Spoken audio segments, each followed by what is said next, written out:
So here we are at the Royal St George's Golf Club in Sandwich. It's a very, very famous golf club. It's hosted the British Open Golf Championships 14 times since 1894, and it will be hosting them again in 2020. But that might be the last time. And this is why, because the Royal and Ancient Golf Club, which organises the British Open Golf Championship, has decided that it will not stage another Open Championship at Royal St George or anywhere else in Kent unless the public sector in Kent come up with £1.3 million towards the refurbishment of Sandwich Station. Now, if you ask me, that's bullying and blackmail by a very wealthy and prestigious golfing organisation. So what improvements does the Royal and Ancient Golf Club want to be made at Sandwich Station? Well, first of all, they want a second passenger footbridge, and then they want to extend the platform to be able to manage longer trains. So how much is this work going to cost?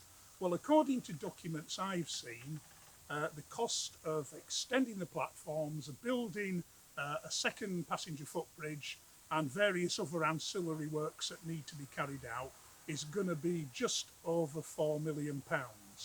Now, the Department of Transport has agreed to pay 1.5 million towards the works. The 5 East Kent local authorities, that's Ashford, Canterbury, Shepway, Dover and Thanet, will each be paying £20,000 each. Kent County Council will also be paying £250,000, and a grant which had been designated for regeneration in East Kent, there's been surprisingly an underspend identified in that grant, and £1.3 million worth of money which should be spent on regeneration of Kent is going to go instead to the works here at Sandwich Station. And then last but not least, the Royal and Ancient has promised that it will pay 1.4 million towards the works. By my calculations, that means that the public sector are paying 70% of the cost of the works that are going to be taking place at Sandwich Station. That can't be right and it can't be fair, especially bearing in mind how wealthy and how rich the Royal and Ancient Golf Club is.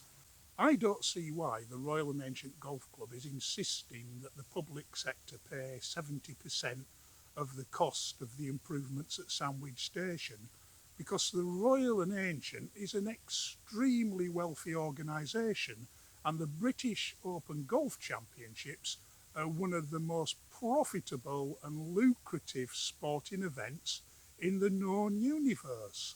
Just last year, the Royal and Ancient sold its broadcasting rights for the British Open to Sky Television on a 5-year contract that cost Sky £15 million a year. It's a huge amount of income for the Royal and Ancient. Then add to that the generation of money from ticket sales, the huge amount of sponsorship, the products and the marketing of products about the Open.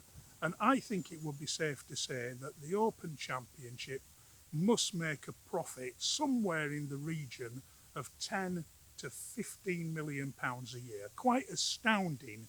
So why the Royal and Ancient can't pay the whole cost of the refurbishment of the station is beyond me. They've got very deep pockets and they should be digging into those pockets and paying the total cost of the work at Sandwich Station. Surely the public sector has got much higher priorities than subsidising golf tournaments to the tune of £3 million a year. It's absolutely ridiculous. There's massive problems with housing, with education, with the health service, with transport infrastructure that needs public spending, not £3 million directed to a sport which is elitist, which only affluent people are able to play. It's Robin Hood in reverse.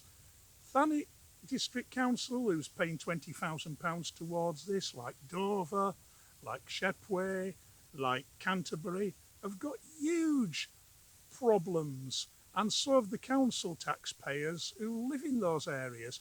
Yet they're expected, in fact not expected, being forced, bullied and blackmailed by the Royal and Ancient Golf Club to pay up all of this money that they can't afford. It really is Robin Hood in reverse, where poor, struggling councils and council taxpayers are being forced to subsidise an elitist and rich sport.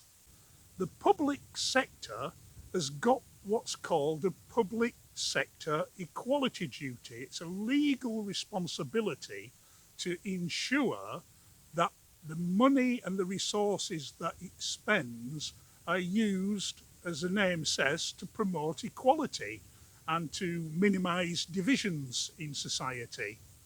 And I don't see how you can justify spending £3 million of taxpayers' money on a sport where women participants are massively underrepresented. Just a couple of weeks ago, KPMG produced their annual report on participation in golf, and women make up just 13% of golf players in this country. A tiny amount when you look at Germany, you're getting up to 40%, France and Italy. This country has got a tiny proportion of active golf players who are women. So it doesn't seem to be promoting equality to give the British Open Golf Championship £3 million of taxpayers' money. It's contrary to the public sector equality duty.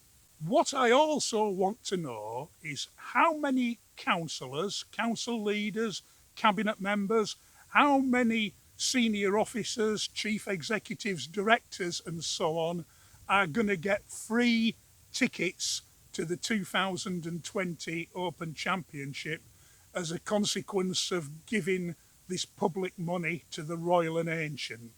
If you go on the Royal and Ancient website, a day ticket to Carnoustie next year is £230. If you go for corporate hospitality, it's between £900 and £450. In 2020, how many councillors and how many council officers will be getting bunged hospitality or free day tickets for handing over the cash now? It's an important question of accountability. In my book, there should be no gifts, no free hospitality at the 2020 Sandwich British Open to councillors or to council officers.